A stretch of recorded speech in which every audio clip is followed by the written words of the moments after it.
we're going to be talking about a very important topic.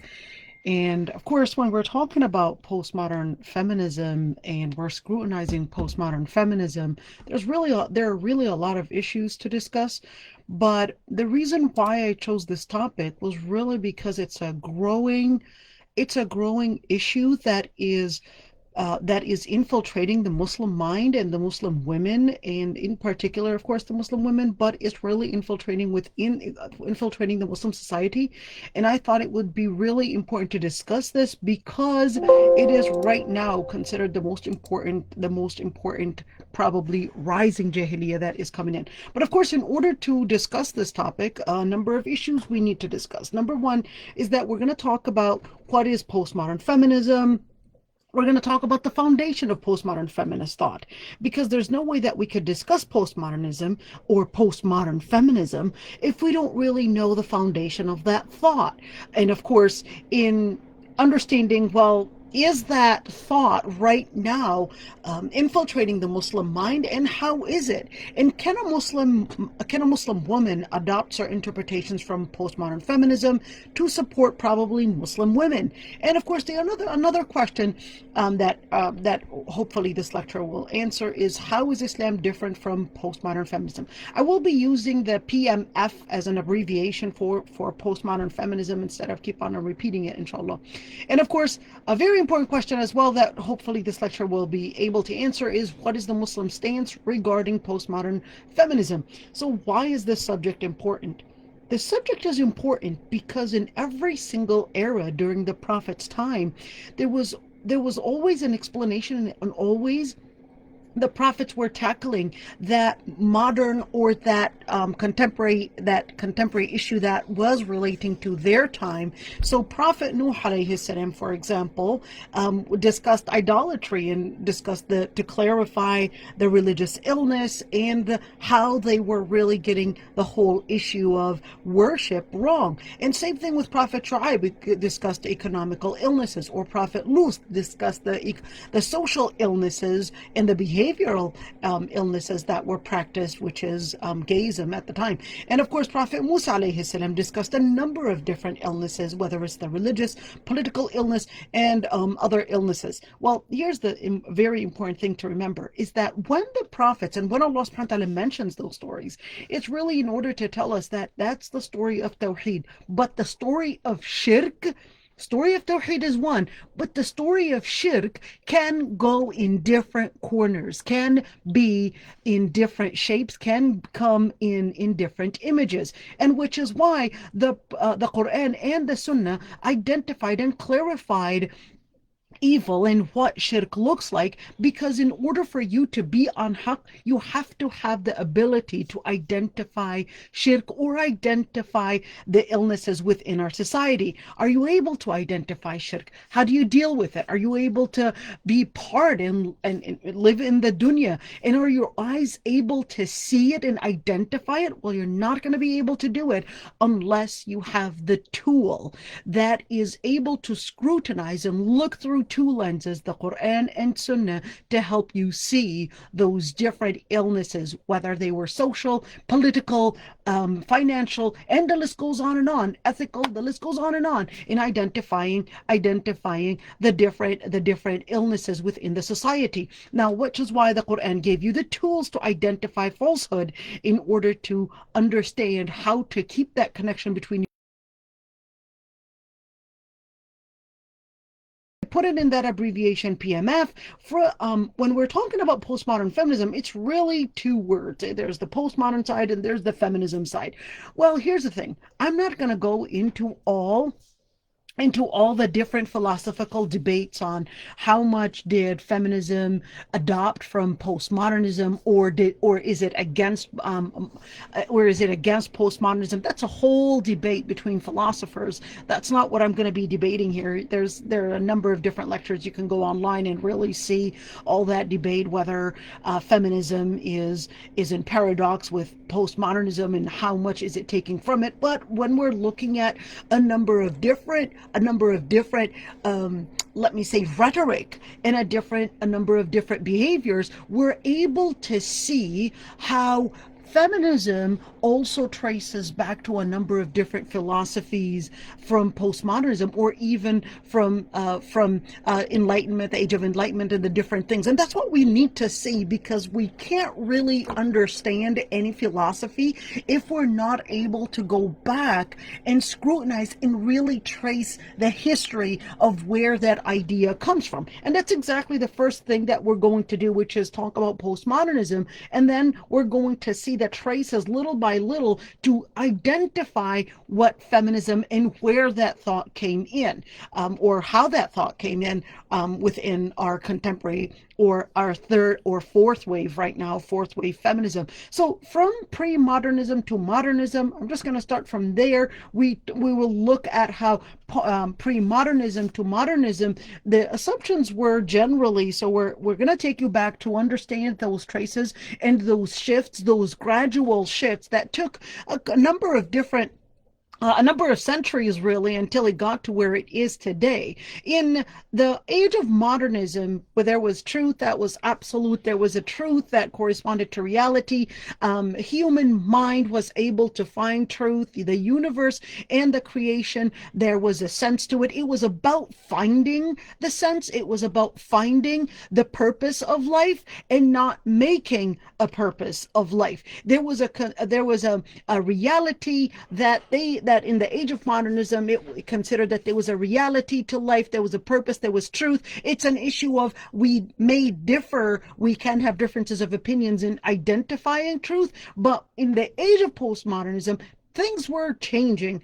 That the change in where it was the focus on human mind, and then the human mind became later shifting from the human mind to considering the world into absurdity, and or pretty much really nothing as behind this world. So in modernism, the attempt to find the truth was really the beginning, and then later rejecting any type of a revelation from God, the death of God or the death of man later on. Of course, in the beginning, in the age of modernism, it was more in the age of modernism, it was the focus was still taking, the West was still taking from the Judeo-Christian culture or the Judeo-Christian text as the definition, in different ways, or in a relative way, in taking from that to identify different ethics. But in the age of modernism, things were looking very different. In the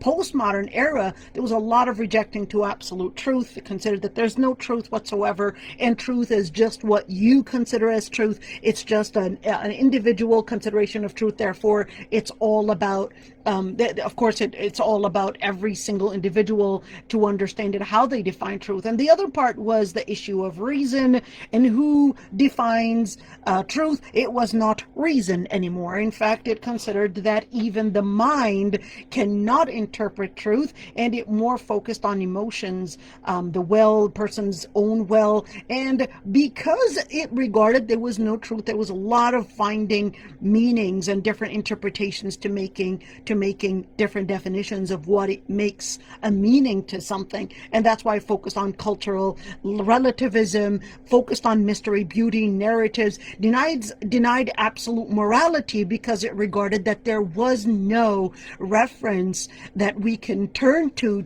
identify truth, or to identify any meaning to ethics, or any meaning to life. And it emphasized on tolerance, that since there is no meaning to truth, there is no use to go back to truth, because it doesn't exist at all. There's only one truth that exists, which is there's no truth.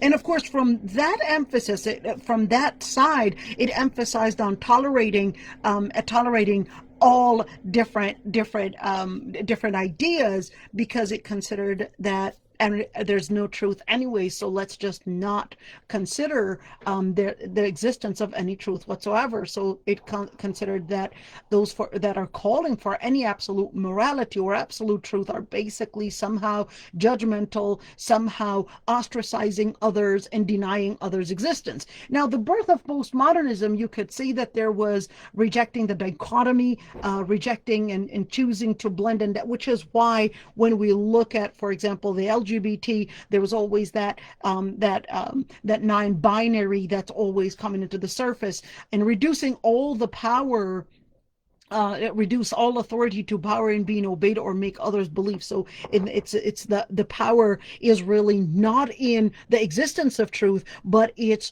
who defines truth is really going to be that area that we should be considering. And of course, the power is in the narration and making the narration rather than a rational argument. So which is why when we discuss, for example, with different feminists, or probably discuss with different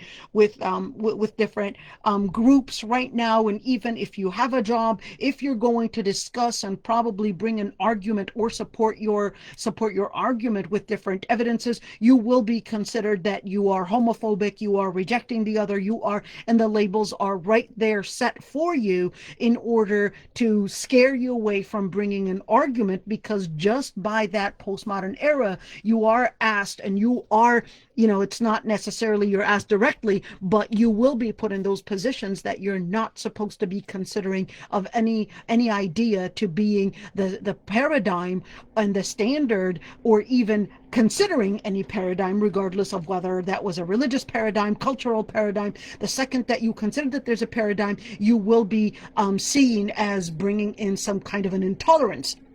And which is why when we're talking about in postmodernism, it's always deconstructing everything, because it considered that there is nothing that is factual. There is nothing that we can consider as the paradigm, not even things in nature. So not even male, female, that's not a fact either. It's more of an something that you will identify, and therefore deconstructing not only the things around you. There's nothing factual. Everything is just in your own eyes. Everything is based on the individual, and deconstructing not only the people, or not only the different social abstracts, or not even the different sides. It's really all considered that it's deconstructing even the text, and so forth. Now, deconstructing the text, deconstructing the author, and which is why we live in an era of everything that is about political correctness. The political correctness is really that area that is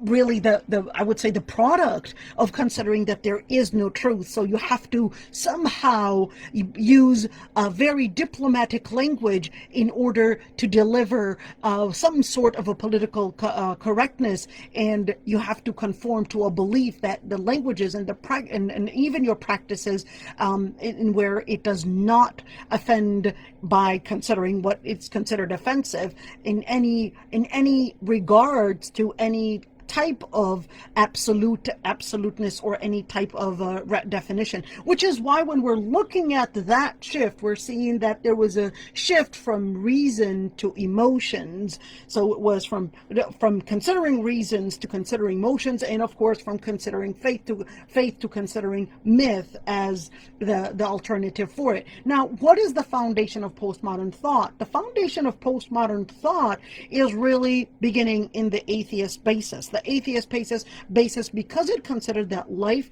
is simply matter in motion. Now, feminists won't necessarily say we consider life as matter in motion. Of course not, they won't. But this, if we trace back the history and the ideas and how it actually evolved into be what postmodern feminism today is, you will see that it actually comes from that product. It traces back all the way there, where it considers, well, life is matter in motion, and it's just a result of evolution.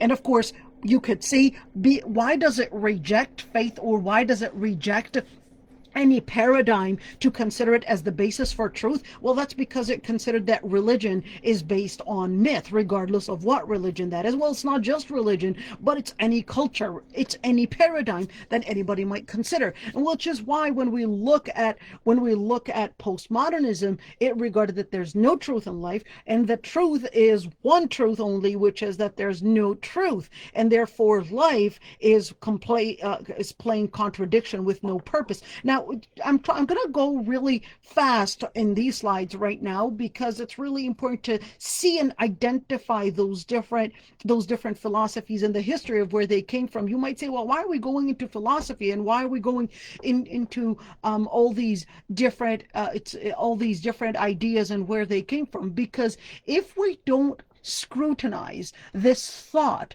we're not going to be able to understand the implication in practice unless we understand where these thoughts are coming from. And this is really important.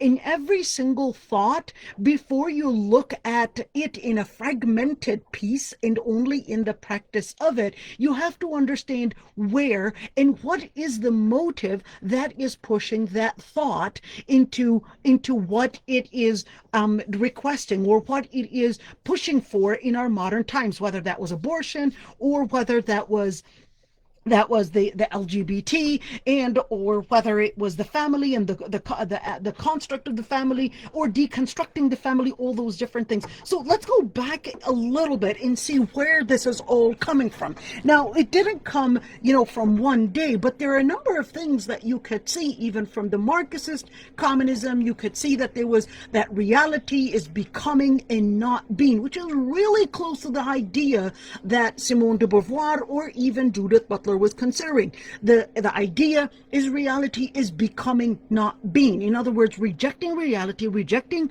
any paradigm, and considering that everything is relative. Everything is relative. Nothing is absolute. And then later, man is the one that created God. In other words, any text, any paradigm to go back to is to be rejected because it is man that created God, and God is just a myth. Now, which is the same idea. Where did all this come from? Well, there were a number of different, I would call it different aiding factors or different sides within this lobby. This lobby is not the product of today, but this lobby actually dates back to different times in the 1700s and later on, etc. So you could see there was on a scientific from the scientific side, you could see that there was the Darwinian evolution. There was that idea in science. There was that consideration on a social theories. There was that consideration that religion is the opium of people. On an economical, from an economical lobbying, it also was the product in where it considered that that family must be abolished. The state must raise and educate children when we're looking at how do we deal with all the different sides, which is why, for example, you could see with feminism that regarded, well, family and the foundation of family is not supposed to be the birth and the how the world or how creation is supposed to be founded, because family in itself, it was feminism considered that women being for the place of family is something that is an antagony, that is against a woman's own success. So therefore she has to abolish family, whether in abortion or whether in rejecting marriage or whether in considering man as the enemy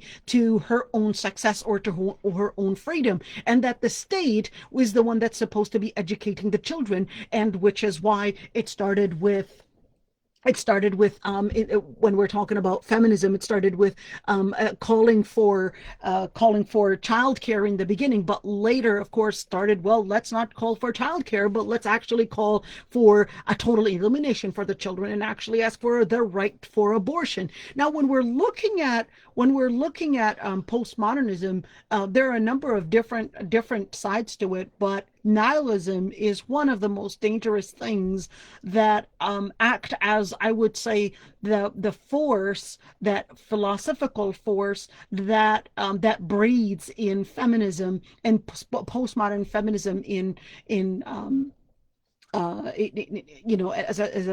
as the product of what we're talking about today. So when we're talking about nihilism, it generally considers the rejection of all religion, moral principles, and the belief that life is meaningless. Now, that thought actually was the birth and which was the motivating philosophy, or that motivator to bring about new philosophies, to bring about new understandings of life, and which is that only matter exists, and then that nihilism and the rejection of all that was really what brought in that universe is a cause and effect, and it's a closed system, and therefore it's all about your power. There's no free will. It's all a natural cause, and that in the end, it's that people that created God, and that God had died. In other words, the paradigm, to go back to any paradigm, this is the end of it, and therefore everything is just a random chance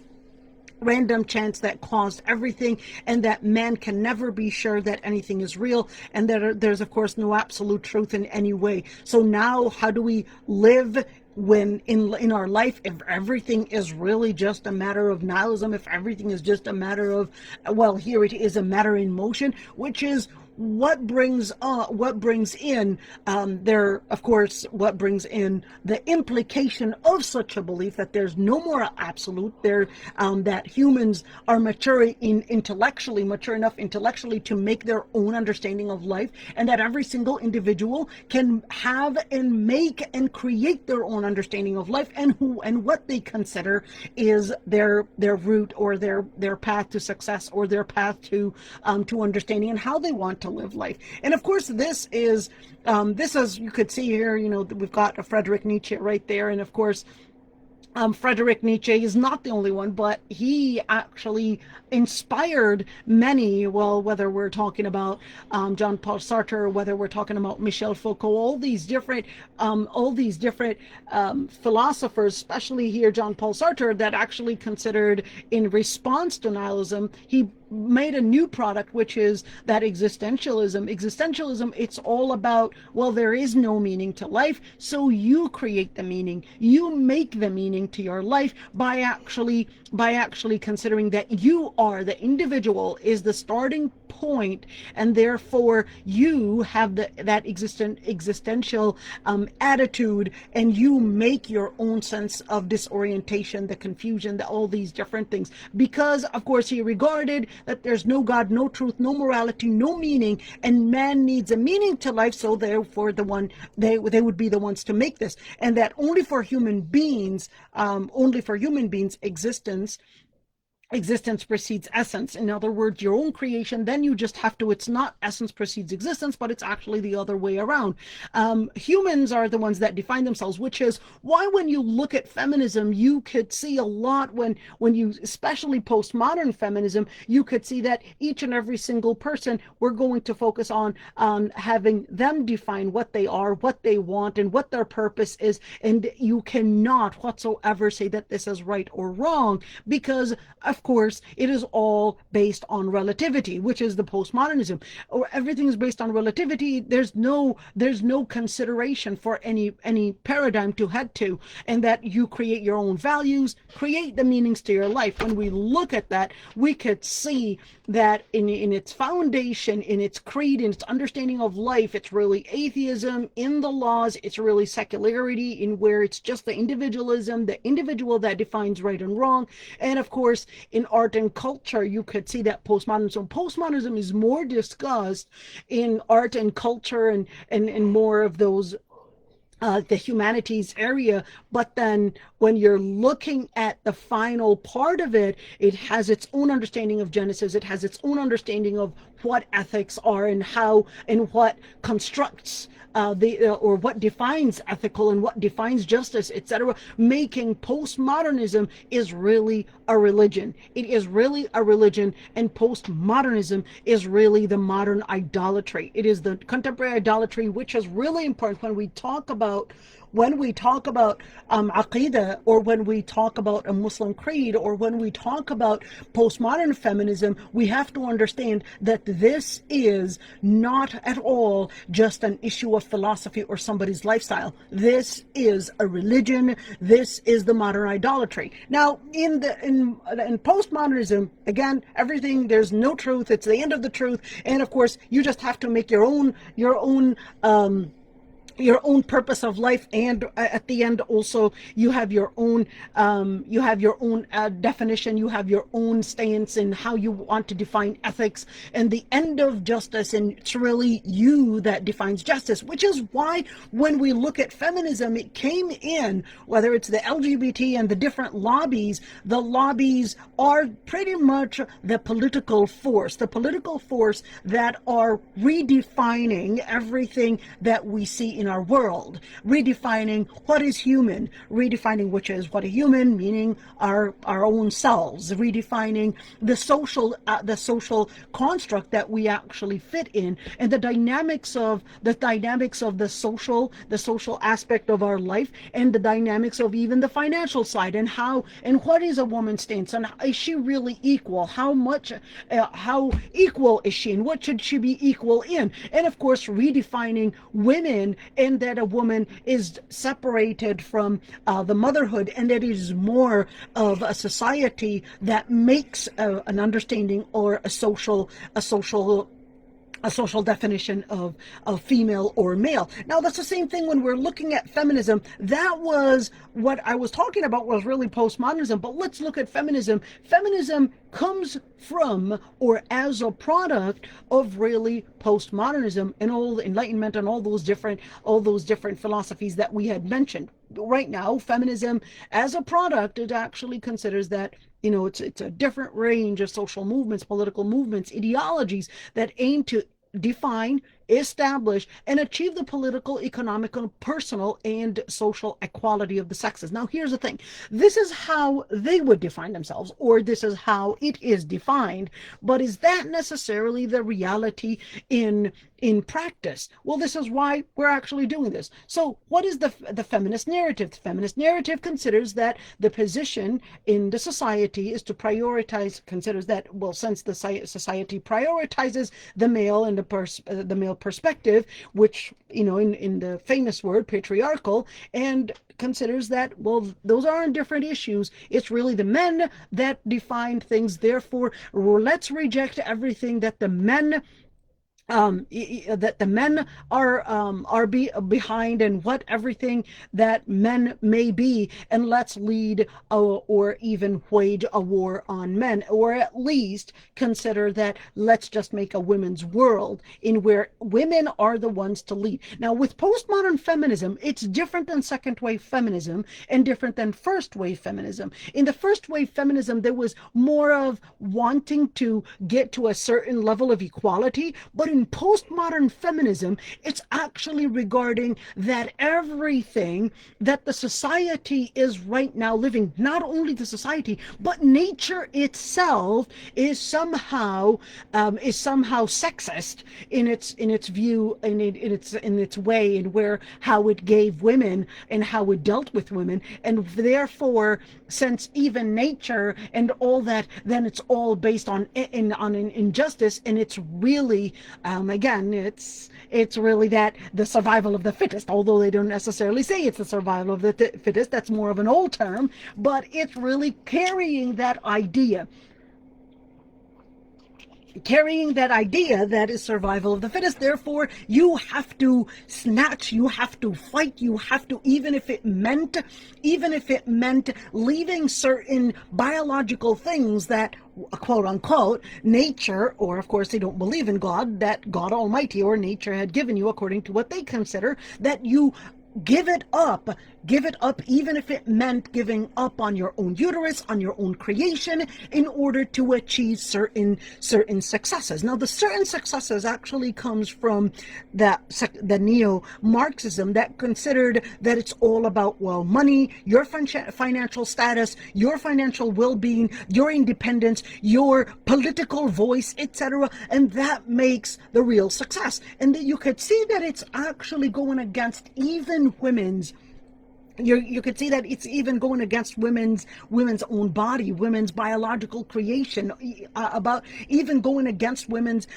needs, really. And when you look at postmodern feminism, again, it's a really a combination of speaking about a number of different issues, whether it's talking about family and deconstructing humans, deconstructing family, deconstructing the society. And from the definition, we can't consider that feminism is just talking about women's rights and promoting women's rights. It's actually more than that, because it redefined what is male and what is female and considered it was more of a social construct. And when you look at also what makes a family and the structure of family and who acts as the person responsible, who's the breadwinner, what should a woman and how the marriage takes place and all that, that is more than just asking for women's rights. Unfortunately, many Muslim women think it's just an issue of asking women's rights, or they would fall for the narrative, and especially the way that feminism likes to promote itself, in a way that it is talking about women's rights, it is protecting women's rights, and in reality, it is actually going deeper than that surface. Many within the Muslim community are actually looking at the shallow, or let me say, the marketing of that philosophy, and not really going deeper in understanding what really does it entail. What really does it, what are the implications of such philosophies? So we're looking at, based on that postmodern philosophy and postmodern feminism, we're seeing that it's the end of men and women in a new era of gender. Now, when we're looking at feminists, the things that they campaigned for, again, this is not necessarily the reality, but this is what they had marketed as a campaign, or what they had campaigned for. This is the marketing that it was presented. The reality may be very different. Campaigned for women's rights, which included the right to vote, hold public office, work, earn fair wages, equal pay, eliminate the gender pay, own property, receive education, enter contracts, have equal rights within marriage, and have maternity leave.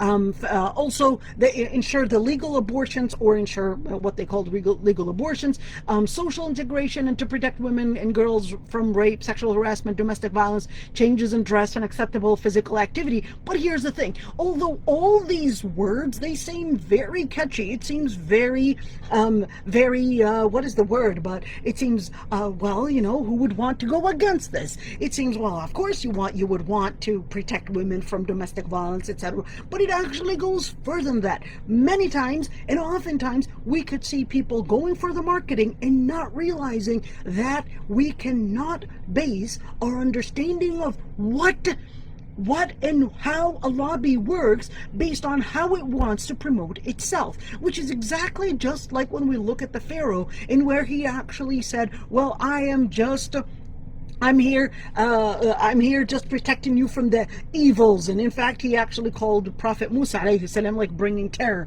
And وَمَا أَهْدِيكُمْ إِلَّا سَبِيلَ الرَّشَادِ, I'm just here, trying to guide you for the right sabil al-rashad, like trying to guide you for the right path. And he even called Prophet Musa alayhi salam that he's just aiming يُبَدِّلَ دِينَكُمْ أَوْ يُظْهِرَ فِي الْأَرْضِ الْفَسَادِ. He's just aiming to change your religion, in other words, change your culture, change the principles that you stand for, and also أيظهر في الأرض الفساد. Who's talking here? It's the Pharaoh. I'm afraid that he might spread fasad, delusion and illusion. And it's like, who's talking? That's exactly the story when it comes to feminism. It seems very catchy, and it seems very, very well marketed, and which is why when we look at the history of feminism, you could see how things actually changed throughout those ages, and where it was the right to vote, it began there, then it goes into workplace. You could see neo-Marxist ideas starting to come in. You could see now, well, of course, if she's going to be working, well, that means she needs to slowly separate and exacerbate herself away from the social dynamics, or even the biological creation that she was created in as a mother. So now it's heading away and needing an alternative for the children. But it didn't actually end there, because it considered, well, you know what, that's when Simone de Beauvoir comes in, and also different philosophers, and of course with all those different, whether it's Michel Foucault, Jean-Paul Sartre, all those different philosophers now putting their influence, and feminism was adopting those ideas and starting to call for, well, let's separate between what a woman was created, or of course they don't consider she's necessarily created in that way because they consider it as a matter, and let's call for abortion. Now you could see the shift. You could see the shift in the philosophy, and you could see the shift.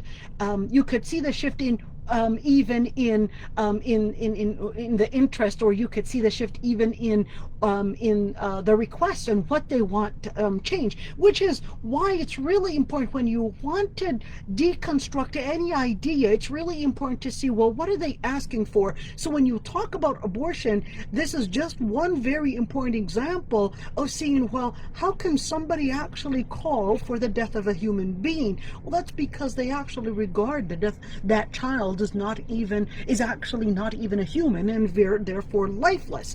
Now, which is why not only are we talking about abortion and an unborn baby, but it even goes further and considers that there's a certain definition of even the social dynamics and even the role within a marriage, and which is why promoted the gender neutral language and LGBT, and also forced to redefine reproductive rights. Reproductive rights are really abortion. It's another thing for abortion, access to receive contraceptives, abortion, and the right that even the health insurance would cover that as well, and went for, well, property ownership. We know as Muslims we don't have a problem with that, but here's the other part, is that making women's suffering the story of focus, the Me Too movement. And unfortunately, it's really sad that we saw how a number of Muslim women were also buying this narrative and going that, there's a masjid Me Too. Well, let's isolate the masjid. Right now, there's a war even within the Muslim community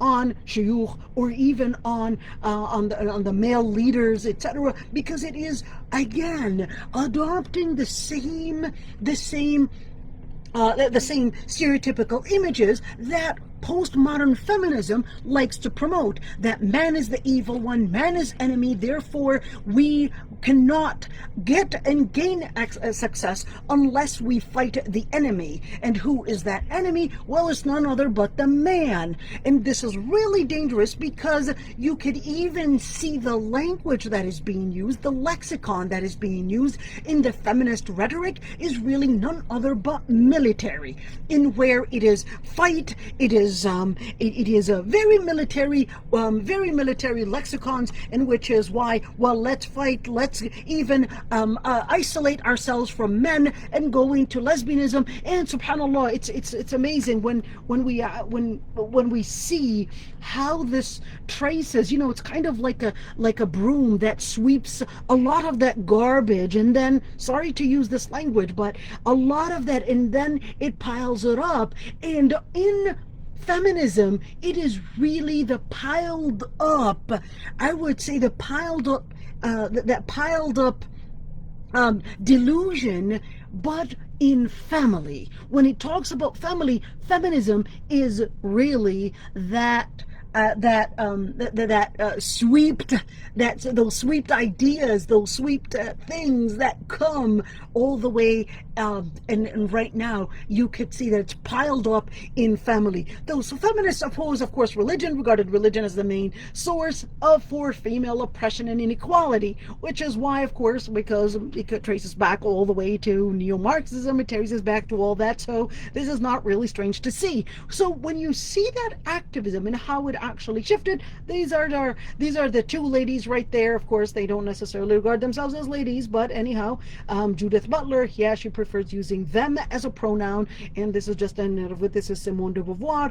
And of course, that's why, because of those ideas, she regarded that marriage destroys women, which is why she even refused to marry Jean-Paul Sartre, and thinks that marriage almost always destroys women. And not only that, she considered that marriage is a perverted institution. Look at the word that she used. It's a perverted institution oppressing both men and women. And of course, which is why she considered that abortion was justified, and considered that, well, in the end, is that she writes that the issue of abortion is not an issue of morality, but a masculine sadism. What does that mean in another language? That it's just the man trying to control women, and therefore it's really that control that is making women suffer. So let's exacerbate ourselves from our own biological body, and that way we can, quote unquote, free ourselves from man. Now, this is not only that, but you could see all that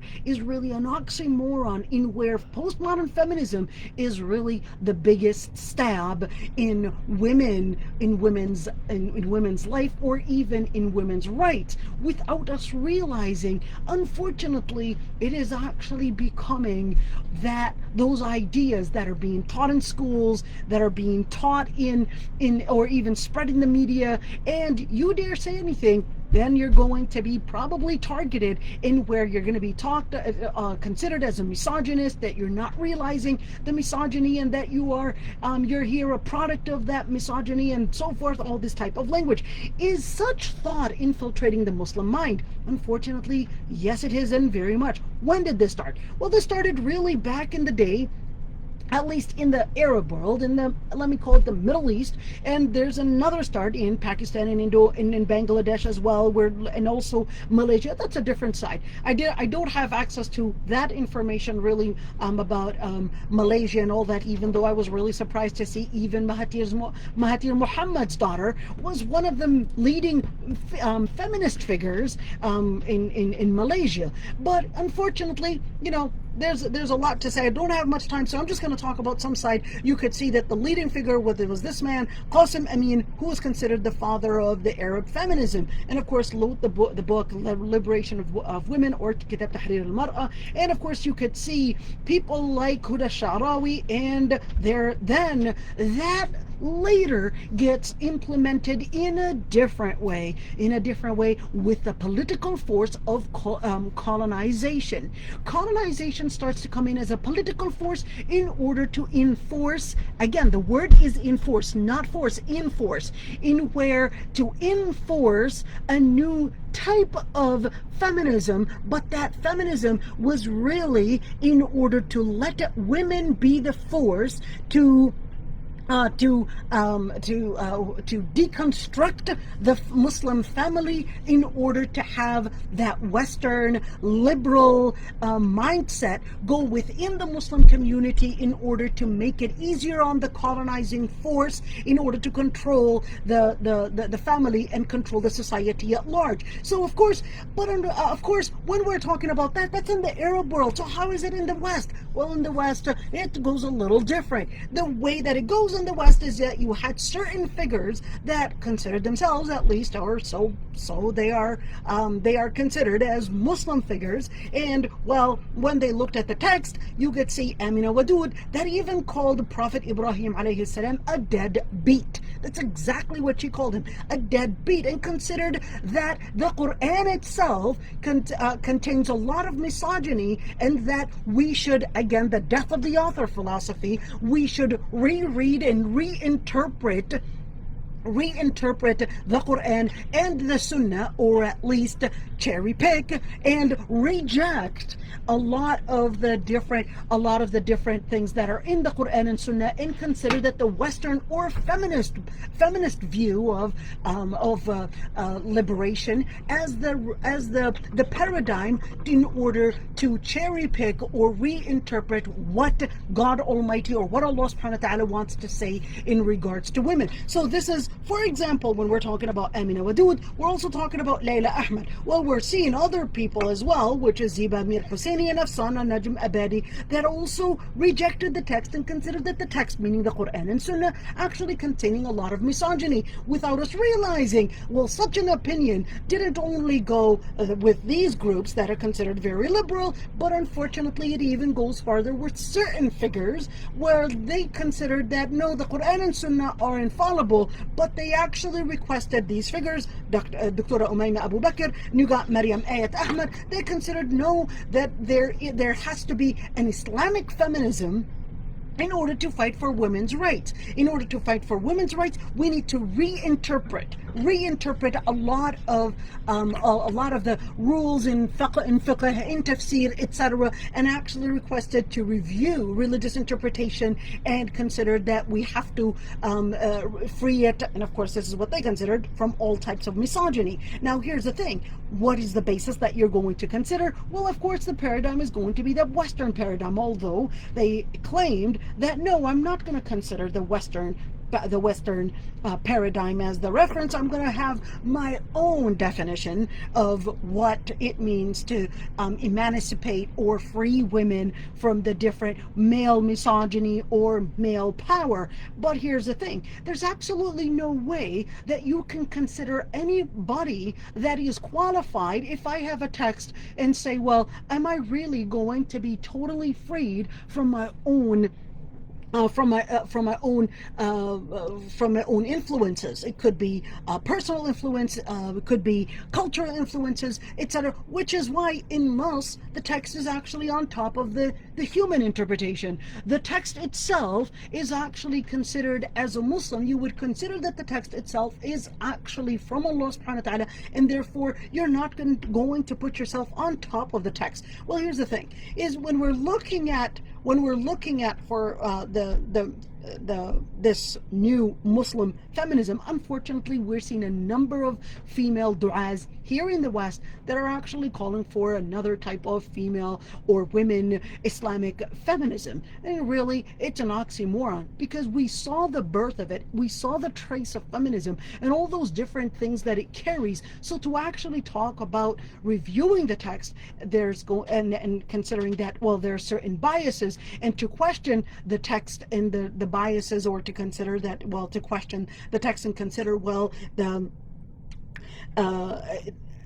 when we're looking at considering the equality, and you're going to have to go back to a paradigm. There has to be a paradigm that you go back to, because you, as a female or as a male, at the end of the day, cannot be the base to define what is true and what is not, because at the end of the day, you're a human just like any other human, and which is why, as a Muslim, you're actually considering that Muhammad ibn Abdullah was the Prophet of Allah subhanahu wa ta'ala that actually had the understanding, or at least the final definition of justice right there. Now, there are other women that were indoctrinated, I would call them indoctrinated with that postmodern feminist theories, in where they had the enthusiasm, they were taken by the enthusiasm, had shallow knowledge about feminism and Islam, and recognized misogyny. Now, they did recognize misogyny. I'm not claiming there isn't misogyny within the Muslim community. I absolutely believe there was, but unfortunately, they wanted to go on the postmodern feminist wagon in order to again keep the women, or Muslim women, protected from that type of misogyny. So they thought that they can ride on the Muslim, or they thought that they can ride on the postmodern, or at least the feminist boat, in order to take away that misogyny. And of course, they were really taken by the different narrative, and one of those figures is really none other but Linda Sarsour. You could see, when we're talking about Linda Sarsour as an example, in where when she was asked, are Islam and feminism mutually, are Islam and feminism really exclusive, etc.? Let's hear a little bit of what she has to say. I consider myself to be a feminist, and maybe not the traditional sense of the word feminist, or what people think when they think feminist.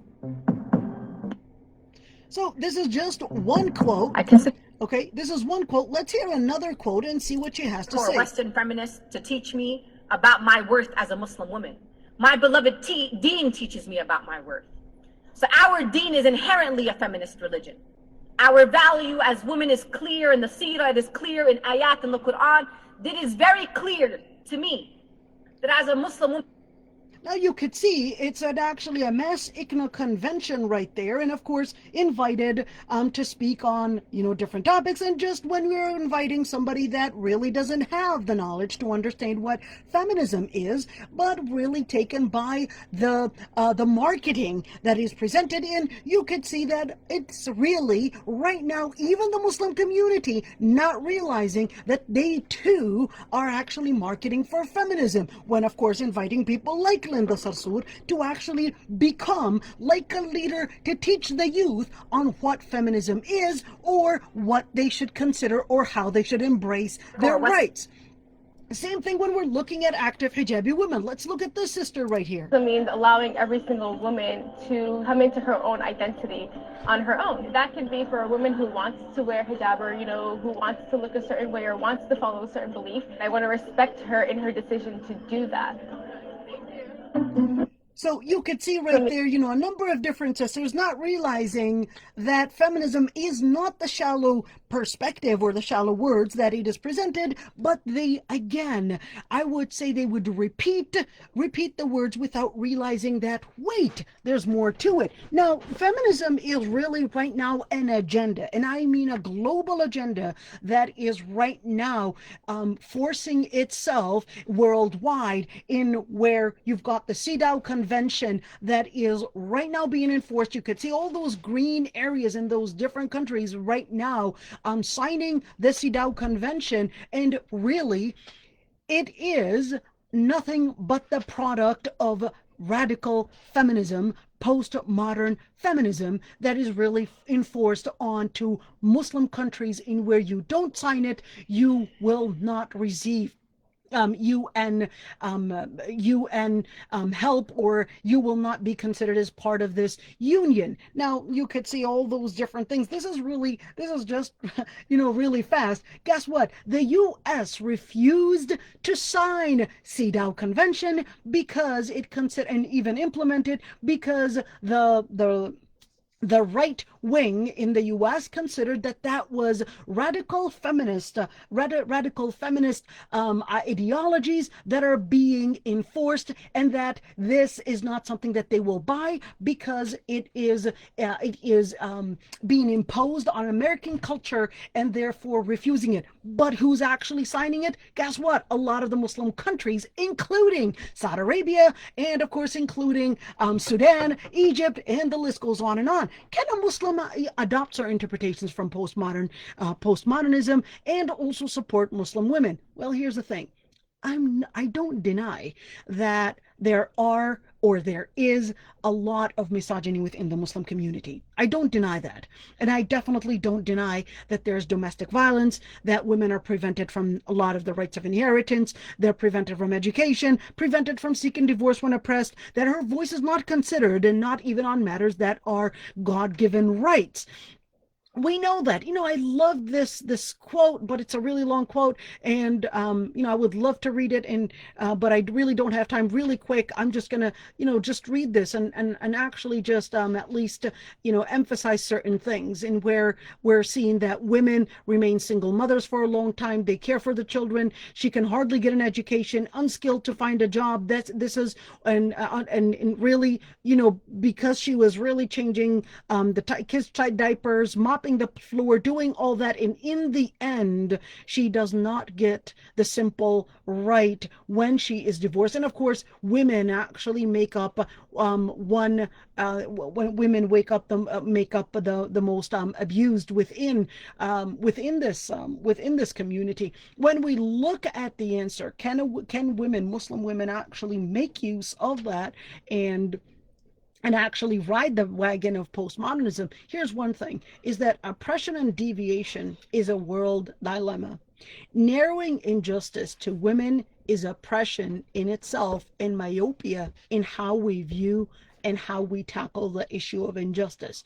when we're looking at political, economical, and social injustices are all correlated and they can't be separated. All injustices go back to the same reason, which is jahiliyyah. Which is why Allah subhanahu wa ta'ala says, وَالسَّمَاءَ رَفَعَهَا وَوَضَعَ الْمِيزَانَ. That Allah subhanahu wa ta'ala, after saying, Ar-Rahman khalaq, allama al-Quran, khalaqa al-insan, looked at those different, looking at those different ayat, is that Ar-Rahman, and then finally going into where there is a pattern in this world, and this pattern in this world is really heading to one very important thing. Allah subhanahu wa ta'ala gave us al-Quran, علم al-Quran, in order to go back to it, in order to help us define justice and define ourselves and understand our purposes in life. And which is why Allah subhanahu wa ta'ala says, لَقَدْ أَرْسَلْنَا رُسُلَنَا بِالْبَيِّنَاتِ وَأَنزَلْنَا مَعَهُمُ الْكِتَابَ وَالْمِيزَانَ لِيَقُومَ النَّاسُ بِالْقِسْطِ. In the end, Allah subhanahu wa ta'ala had sent the prophets and the messengers and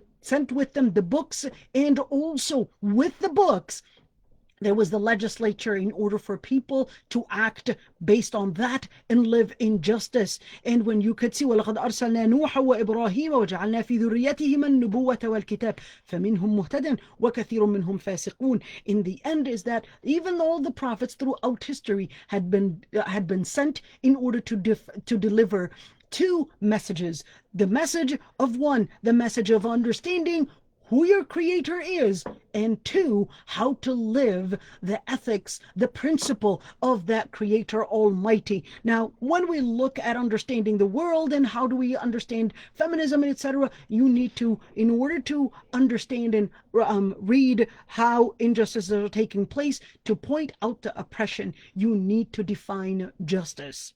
This is really important. Again, let me say it again. In order to point out any oppression, you need to define justice. If you don't have your definition of justice in place, you're going to have your definition of oppression gone wrong. Now, the philosophy of ethics examines the different theories in studying the definition of justice and how it's applied. When we're looking at the philosophy of ethics, that's a whole different world in the West. But in Islam, of course, in Islam, it considered that in order to define justice, you have to have this subjective knowledge is needed in where you understand the laws of nature, the laws that Allah subhanahu wa ta'ala put in nature, the purpose of the existence, the purpose behind the variance in the creation. And this is really important because when we're talking about the purpose behind the variance in creation, because there is no total equity in everything in the world. You've got, in whether it's in the animal kingdom or whether it's in the human nature and female, male, they cannot be fully equal because they're variants. There's one that actually supports the other, and there are those differences. To deny the differences in Islam, it is considered oppression.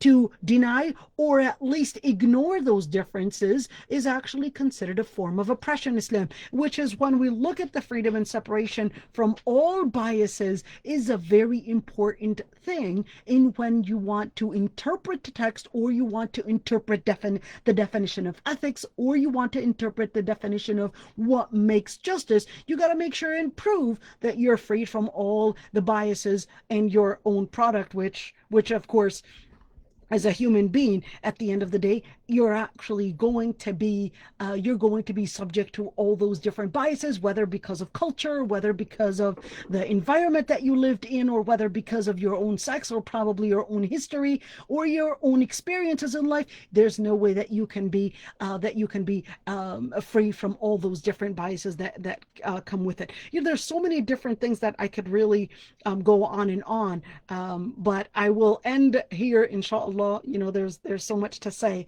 But I will end here, and jazakumullah khairan. If there are any questions. So Mahnur said, I understand the way postmodernism can be idolized, but how is it? I'm in need of a few more examples.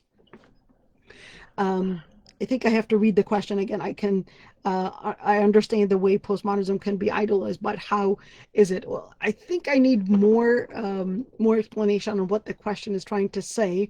When we're talking about any philosophy, you need to look at the implementation of it on ground. You need to see what does it mean on ground. And of course, the most important part in understanding postmodernism or even those thoughts is when we look at its implementation on a family level. You can't really discuss any thought unless you look into all the different things that it's calling for and how they want to implement it in practice and in our life. And you can't really separate that from whether we're talking about the need or the needs, or whether the wants, etc. All those different things are going to be they're going to be the product of that philosophy that they come from, and which is defining what it means to put that in practice on a social level. So I can't hear you. You probably muted yourself. Yes, Assalamu alaikum, Walaikum Dr. assalam. Aysha. I'm sorry you couldn't do a proper introduction in the beginning because of some technical issues I was having. We do have a few more questions, Okay. If that's okay. We have another question which says, is there a way to give dawah to a Muslim who has become part of LGBT because of the way men treated her mom, and she didn't want to have to rely on men for money? So there are a number of different things here. Number one is that, da'wah does not end to any person, even if they are on their deathbed. And da'wah, we don't stop it because of somebody's sin. So even if somebody is, engaged in a particular sin, it doesn't mean that this is the end of them, they just chose the wrong path and they're just doomed to hell. No, there's dawah to be given to any person, anybody, regardless of what sin that they had committed. In fact, we could see that Prophet Lut alayhi salam was giving dawah to a whole city of gay men, a whole city of gay men. So dawah is not to be ended. But I think when you want to give dawah, I think it's really important to understand where that misconception started, and how it affected their life, and how it affected their practice.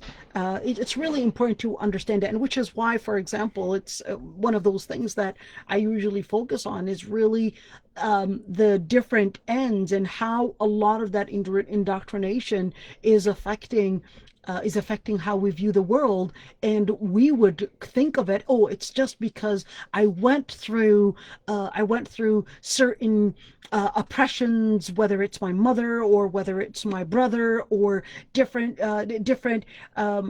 experiences, and that was the result that took me, or I was a result and a product of that oppression. Oppression does exist, but it never justifies going the wrong way.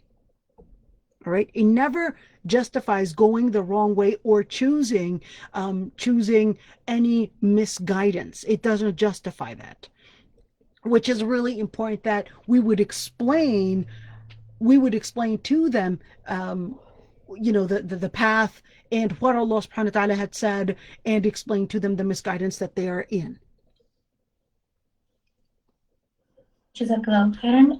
The next question is, would it be fair to say some well-intending Muslim women could get caught up to the Muslim feminism without realizing the damage it is causing?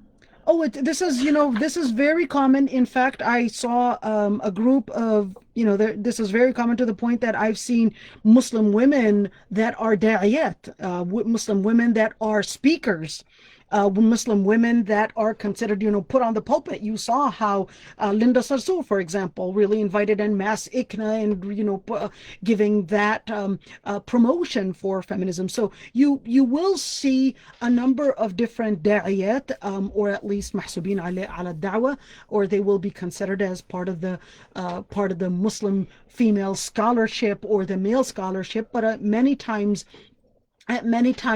I would say they don't really understand that they have to go back to the epistemology of it and not necessarily take the marketing of it. And you will find many that will be caught in those nets without them realizing. But that's why we have to bring awareness that Jahiliyyah and Islam cannot meet together. Jahiliyyah and Islam cannot meet together, which is, the part where two philosophies, they can't meet if they have two different epistemologies. Postmodern feminism has its own understanding of life based on a materialistic means, and its own understanding of survival of the fittest, its own understanding of the implication of that, and the implementation of how we put it on ground is totally different from Islam. In Islam it's about, there's an essence to life, there's an identity that is based on the principles you carry in practice, which is your deen, your nas, your aql, your ird, your mal, which is goes back to the definition of Islam, and where Allah subhanahu wa ta'ala did actually consider that though there are differences, and those differences are to be embraced and not neglected, which is why Allah subhanahu wa ta'ala says, وَلَا تَتَمَنَّوْا مَا فَضَّلَ اللَّهُ بِهِ بَعْضَكُمْ عَلَى بَعْضٍ لِلرِّجَالِ نَصِيبٌ مِّمَّا اكْتَسَبُوا وَلِلنِّسَاءِ نَصِيبٌ مِّمَّا اكْتَسَبْنَ. Don't wish, or don't try to hope for what Allah subhanahu wa ta'ala had preferred one over another from the men and the women. There are certain things that Allah subhanahu wa ta'ala had granted men, and certain things that Allah subhanahu wa ta'ala had granted women. And that's why when we talk about Islam and feminism, can they meet? Well, you would have to go back to see the epistemology of it, the application and the implication of it, and how on ground that is going to be implemented. So it's really important that we would bring those conversations, and bring that awareness, even to the Muslim du'a that may sometimes get caught in those nets. We have another question, and it says, what aspects of feminism do you recognize that are not associated with misogyny? Say that question again. Sorry. What aspects of feminism do you recognize that are not associated with misogyny? Well, here's the thing. It's really important to understand that to think that feminism is really a retaliation on misogyny is wrong. I don't believe that feminism is in retaliation to misogyny. Not all of it is really in retaliation to misogyny, because a lot of the different things that feminism is really asking for is not related to even of anything misogyny. It is more connecting with a certain understanding of life, a certain understanding of existentialism, of course, a certain understanding of what is success, and how do you define success. And then that brings in that other type of hate towards men. So it's the other way around. It's not necessarily that because of misogyny feminism came in. I don't believe that because of misogyny feminism came in. At least not always. There are certain things that have nothing to do with misogyny. Well, let's take a look at abortion, for example. It's not necessarily because of misogyny. It's not that men, because of women, getting pregnant, that the man impregnated the woman because he hates her. When you say, well, abortion in order to free women, in order to give women the right to get to success, etc., that is actually considering that, oh, here it is, it's basically the man impregnating the woman in order to abuse her. That's really absurd to say, because the man didn't have the power to create you. It's the product of Allah subhanahu wa ta'ala. Allah subhanahu wa ta'ala created man and women, man and woman, in order to complete one another.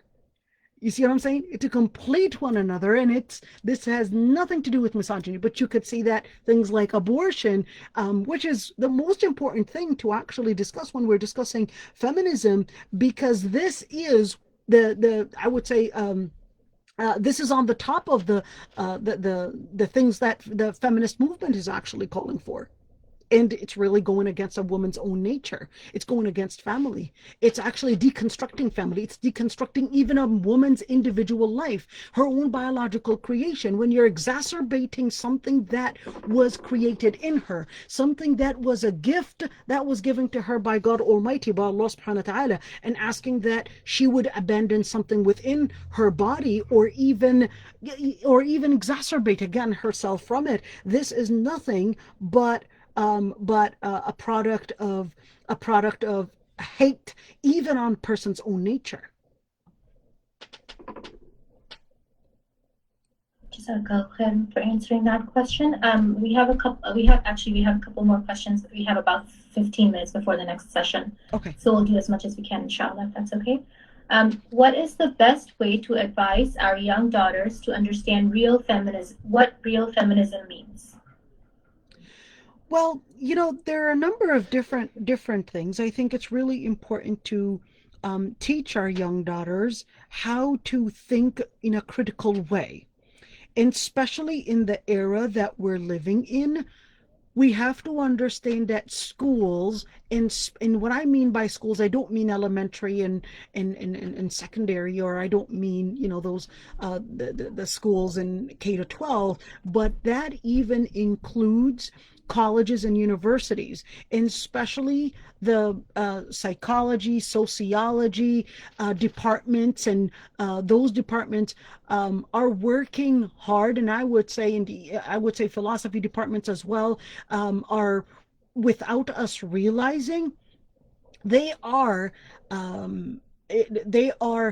right now working at a full force in indoctrinating the students to embrace those ideas, and especially the public schools. Public schools, we tend to think of it as a neutral, religious-less area in order to give us the freedom to stay away from religion, but without us realizing that is actually not true. Postmodernism is a religion.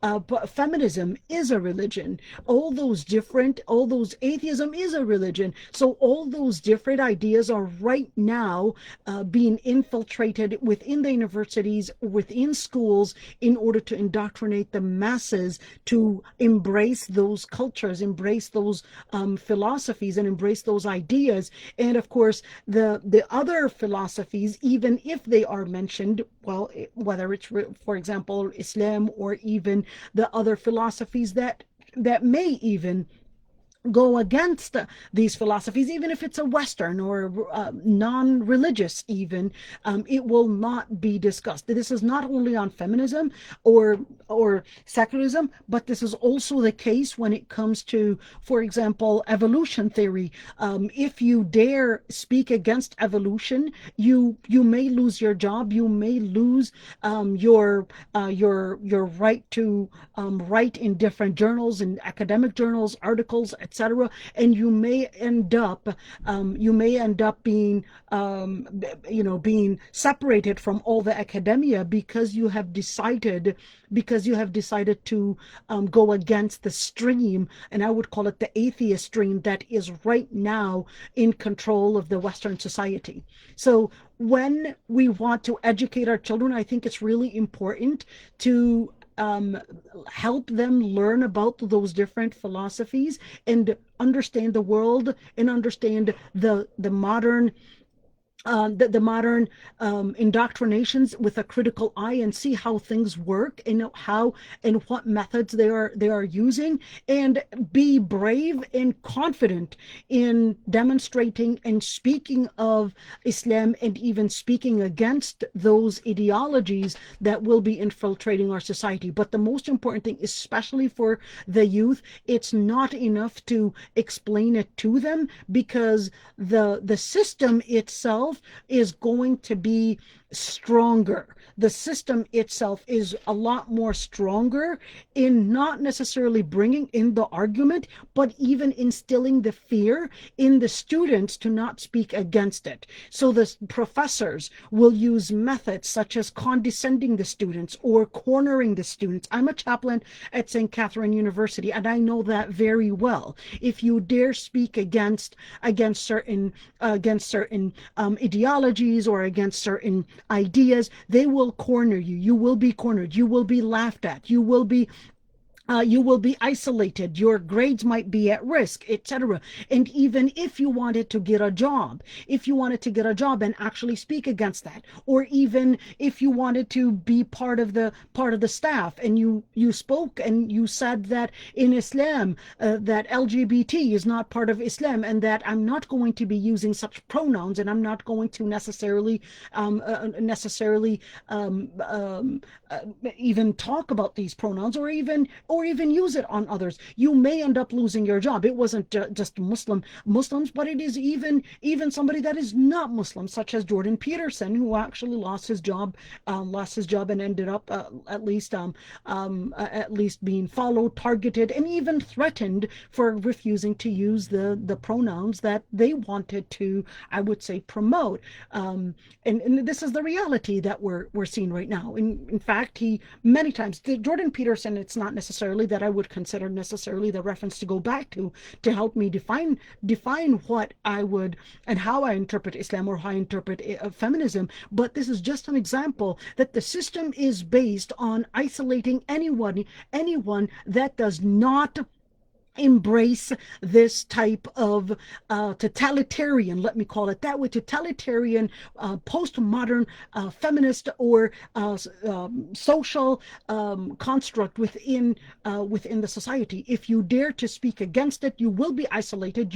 Even if you try to speak about it or speak against it, you will be called a homophobe. So you will be called a misogynist. All these different terms will be running after you, and not only within the society, but even on a legal base as well. You can be sued, and you can lose your job, and it's really hard. But we still have to grow our confidence. We have to bring about that awareness, and it's really sad to even see certain Islamic organization or certain dua or certain scholars right now in fear of even speaking against, or even scrutinizing these ideologies that are infiltrating the Muslim mind, or even infiltrating the Muslim community. You could see that there's even fear within the Muslim community to go against, or even to speak, or to even scrutinize those ideologies. And we have to be confident. At the end of the day, we remember that the prophets and how they lived in order to promote and speak the word of Allah subhanahu wa ta'ala on the level of religion, aqidah, and on the level of justice. We learned that, well, this is how the story began.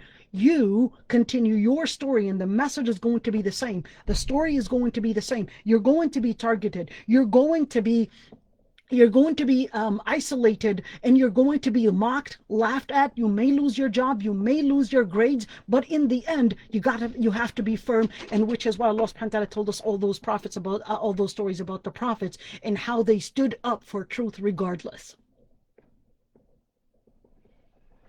And we'll just end with one last question. Sister would like to know if Dr. Aysha gives a class about this topic, and where it's a little bit slower pace and goes more into depth. So I do have a YouTube page. I also have a Facebook page. I also have a website. It's gemsoflight.com. You can put it up on there, gemsoflight.com. And on that website, it's actually containing all the different more than 400 lectures that I had delivered on various topics. My specialty is more in Islamic law, in fiqh, contemporary Islamic studies. So that's where my PhD is in as well. So I do do have more than 400 lectures that are actually on the website, and in various topics, and especially, like I said, Islamic law and Islamic philosophy as well. So you could go there, and also you could subscribe to my YouTube channel. I always try to put as many videos that I had delivered from previous lectures as well. Inshallah, you'll find a lot of lectures there. Inshallah. Jazakallahu khairan for your time. And we really appreciate it. We're gonna end this session with this. There are 2 parallel sessions going on at 8 o'clock, so you guys can look at your schedules and join, inshallah. Assalamu alaikum. Jazakallahu khairan, Dr. Aysha. Assalamu alaikum wa rahmatullahi wa barakatuh.